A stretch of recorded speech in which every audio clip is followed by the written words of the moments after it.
Worried about your drinking? Reserve your place on today's free Quit Drinking webinar and get a copy of my best-selling book, Alcohol Lied to Me, as a gift just for turning up. www.stopdrinkingexpert.com. Hello, how are you doing? This is Craig Beck from Stop Drinking Expert, the website that helps people to escape the loop of problem drinking. Today's podcast is all about Stop Drinking Expert versus Alcoholics Anonymous. Which one is better? Might seem like this is going to be the shortest video in the world because you probably expect me to say, Stop Drinking Expert is way better. Go and do that. It's not as simple as that. But the reason we're doing this today is I got an email from Phil.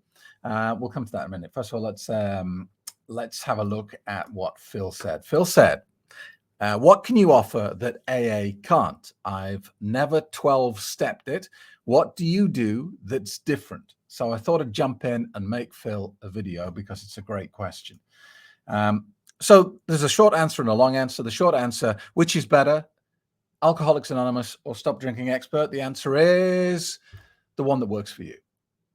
And I know that's a complete cop-out, but that's the reality of it. And logically, you know, if you think about it, you're probably going to try AA first because A, it's the big dog. It's the one that everyone talks about. It's got that name recognition. B, it's free. So you've got nothing to lose apart from maybe a little bit of embarrassment. So, you know, I tried AA, you know, so I'm not here to discourage you trying AA. I'm here to offer an alternative. So the answer, Phil, is, you know, which one's better is neither. It depends. For some people, AA is an absolute lifesaver. It's completely saved their life. For other people, it didn't work, myself included. It just wasn't for me. And likewise, the Stop Drinking Expert course has helped hundreds of thousands of people. So first of all, let's talk about what AA is, and we'll talk about the central concept, which is the 12 steps.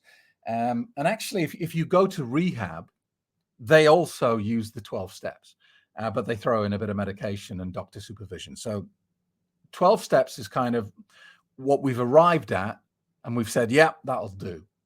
And it really does feel like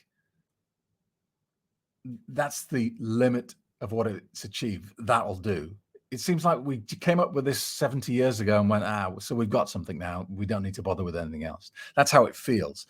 The 12 steps of AA just don't speak to me personally. And I'll talk more about that in a minute. But first of all, let's have a look at those steps. Number one, we admit we are powerless over alcohol and that our lives have become unmanageable. Fair enough. If you were in control of your drinking, you wouldn't need AA, you wouldn't need Stop Drinking Expert, would you? Two, we came to believe that a power greater than ourselves could restore us to sanity. And point two is where it starts to fall down for me. What do you mean, a power greater than ourselves? You know, the difference here between Stop Drinking Expert and AA is Stop Drinking Expert is all about 100% responsibility. I'm not talking about fault. I'm talking about blame. I'm saying you are 100% responsible for the situation you're in, and you are equally 100% responsible for getting yourself out of it. This is not giving it to God. This is not about assuming someone else is going to fix the problem for you. I think that's harmful. 100% responsibility. Three, we made a decision to turn our will and our lives over to the care of God as we understood him. And I've talked about this previously. Look, if you believe in God, if you're religious, then that's a great step for you, isn't it? Because you believe that there is a higher power looking after you and guiding you and protecting you. And so there's no problem in you saying, God, take away this problem for me. But if you're agnostic or you're atheist, or you're just not spiritual at all, you know, maybe you're a humanist or something like that, then step three is a faltering block, isn't it? Because these are non-negotiable steps. You can't say, I'm only going to do the 10 steps. You got to do the 12 steps to complete the, the AA approach. And if you don't believe in God, it's kind of hard for you to accept that a magic fictional being that you don't believe in is going to magically take away your problem. Now, the AA member counter to that argument is, well, you don't have to believe in God. You can just believe in the universe or something greater than yourself. But it still requires you to have faith in something external of yourself, something that you can't see. And for a lot of logic-based people like me, that's super difficult. But you tell me just to have faith and it'll be all right. It's not good enough for me. I want to know exactly what is going to happen to make it all right. Don't tell me have faith. That's patronizing to me. I want details. I want data. I want evidence. So point 3 was a huge stumbling block for me. 4, made a searching and fearless moral inventory of ourselves. Fair enough. Assessed who we are, what we believe in, and what we've done. 5, admitted to God, ourselves, and to other human beings the exact nature of our wrongs. So admitted to friends and family that we have a drinking problem and we know we've hurt them. 6, we're entirely ready to have God remove all these defects of character. And we are back to point 2 here, in that this is, for me, not helpful. It instills a victim mentality that some bad stuff happened to you and other people are responsible, and something external of you is responsible for removing it. I'm sorry, that is just bullshit, if you ask me. It's your responsibility, nobody else's. And sometimes at the Stop Drinking Expert in the course, I still see evidence of that victim mentality. Some people approach the course with the mindset that Craig's going to take away my drinking problem. No, I'll give you the tools. And if you work the tools and do exactly what I say, then you've got a very good chance of beating this.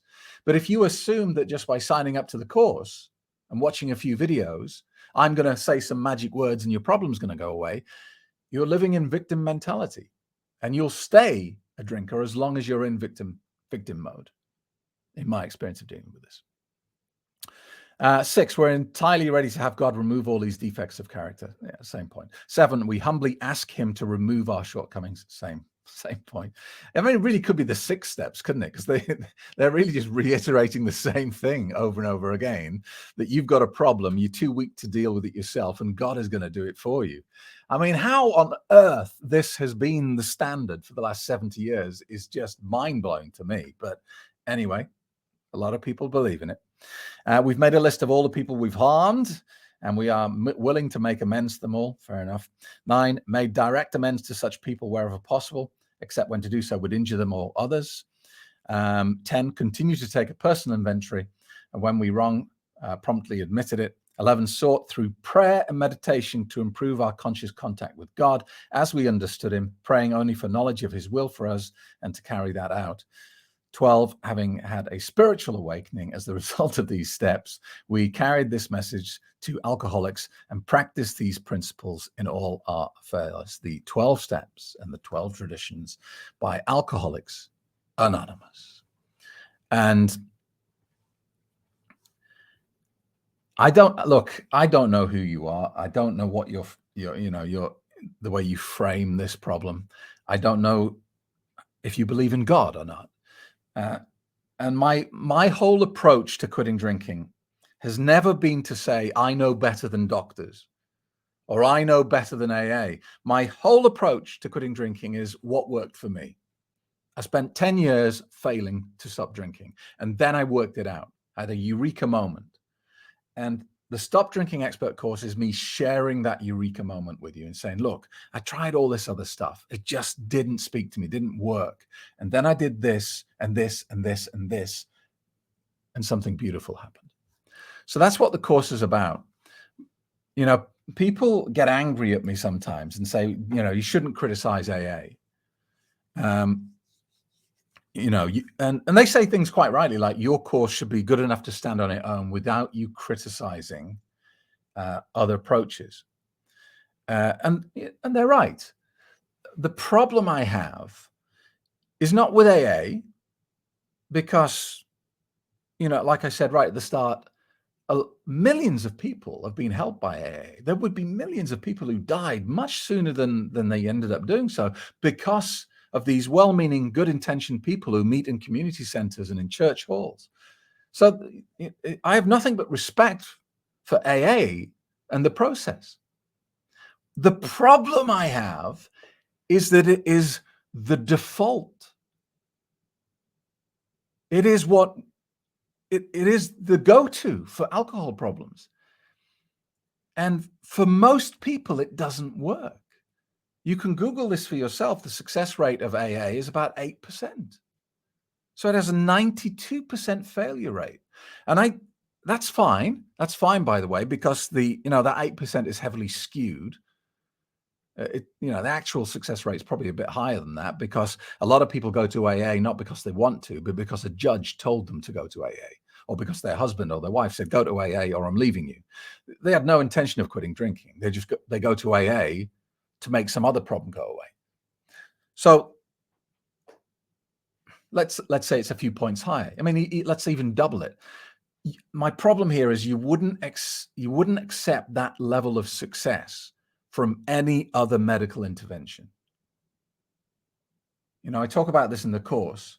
If you went to the doctor with a bad arm, a bad hand or something, and the doctor said, well, we've got a couple of options, two options. We've got option A and option B. Option A has a 92% chance you'll lose the arm. You'd say option B. I don't even know what it is, but option B, not A. I don't do A on me. I don't want anything that has a 92% chance of failure.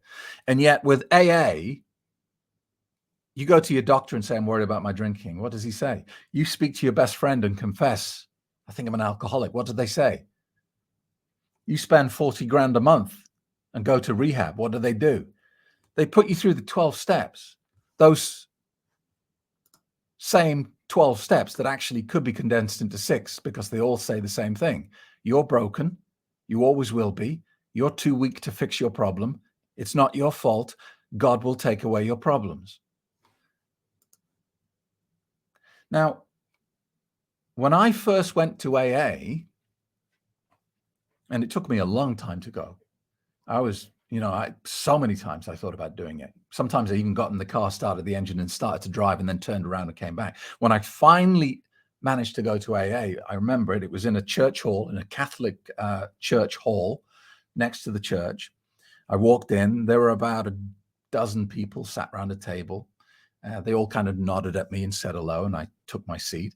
And there was this old guy running the session, must have been in his late 70s. Looked like a kind sort of old gentleman. And he looked at me and said, welcome. He said, you're new. He said, don't worry, you don't have to say anything. You don't have to speak, just sit and listen. I thought, oh, fantastic, great. And I listened as they went around the room, and each person at the table told their story. And I thought, well, you do this every week. You tell your alcohol story. Doesn't that get a bit boring? But that wasn't the problem. The first guy to speak said he was drinking a bottle of vodka every day, couldn't get off the sofa, couldn't hold down a job. His wife had left him.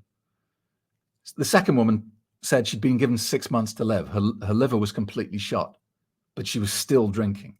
The next person said and admitted that he was drinking vodka while driving home from work because his wife wouldn't let him drink anymore. So he was drinking it in the car on the way home from work and throwing the bottle out the window. The next person to speak confessed that he was drinking secretly and hiding the bottles under the patio. And every night he was beating up his wife and he was so ashamed of it. And I was thinking, I just drink a bottle of wine every night, sometimes 2. I'm in the wrong room. I've got some room to go. I don't have a problem. I'm normal. And so the first time I went to AA, I drove home. And on the way home, I bought a bottle of whiskey because I thought, yay, I'm not beating up my wife. I'm not drink driving. I've not been given 6 months to live. I'm fine to carry on. Yay. And of course, that was nonsense. Alcohol was destroying my life, and they were just further down the path than me. But the point is this: Alcoholics Anonymous was designed for full-blown alcoholics, for people that are really they've hit rock bottom, they can't function, they're struggling to hold down a job, they're struggling to hold down a relationship, they're constantly thinking about alcohol. If they stop drinking alcohol, they have severe withdrawal symptoms. It's become like oxygen to them. That is what Alcoholics Anonymous was designed for. And for those people, it's a very valuable tool. But for 99% of the people who come to my website, that is not the case. In my experience of 14 years of doing this, 99% of the people are functioning. They're holding down a job. They're in a relationship. They've got a home. They're not homeless. They're not sitting on a bench. They're just coming home from work every day and drinking. And it's become a loop. Kids go to bed, they open the wine. Kids go to bed, they open the wine. Kids go to bed, they open the wine. And they've been doing this for like 10, 15 years. And now they're really starting to see the consequences of that. Their health is failing. Their finances are going downhill. Their relationships are a disaster area. These are the people that I describe as not alcoholics, but problem drinkers. And that is what my course is for. Those are the people that this course really helps. The people who are using alcohol to escape misery, to escape a dead-end job, to escape a terrible relationship, to escape financial problems, to escape trauma from childhood. They're using it as a mild anesthetic to make their problems go away. They're not waking up every morning and opening the vodka. It's different. And that's why I started this video by saying the best treatment for your problem is the one that works for you. Because if you're the person who wakes up every morning and starts on the vodka immediately before they even have breakfast, and they keep drinking all through the day, then my course is 100% not for you. It is not for full-blown alcoholics. And if you tell me that you are one, if you describe that, I'll tell you I can't work with you. If you try and join the course, I'll refund you money and cancel your account, because it's not appropriate for me, a non-medical professional, to work with you. You need professional inpatient care. If you are like me and you just got into a routine of drinking a bottle of wine or two every night, and it's been going on for a long period of time and you just can't seem to stop it, then I can probably help you. And that's exactly who the course is built for. So I hope that gives some clarity. If you have any more questions, fire them over to me at craig@craigbeck.com or via the website, stopdrinkingexpert.com. And I'll do my best to make you a video too, explaining in detail that section that you're concerned or interested in. All right. Don't forget, if you're worried about your drinking, do something about it. Go to the website now, stopdrinkingexpert.com. Sign up for today's free Quit Drinking webinar. Worried about your drinking? Reserve your place on today's free Quit Drinking webinar and get a copy of my best-selling book, Alcohol Lied to Me, as a gift just for turning up. www.stopdrinkingexpert.com.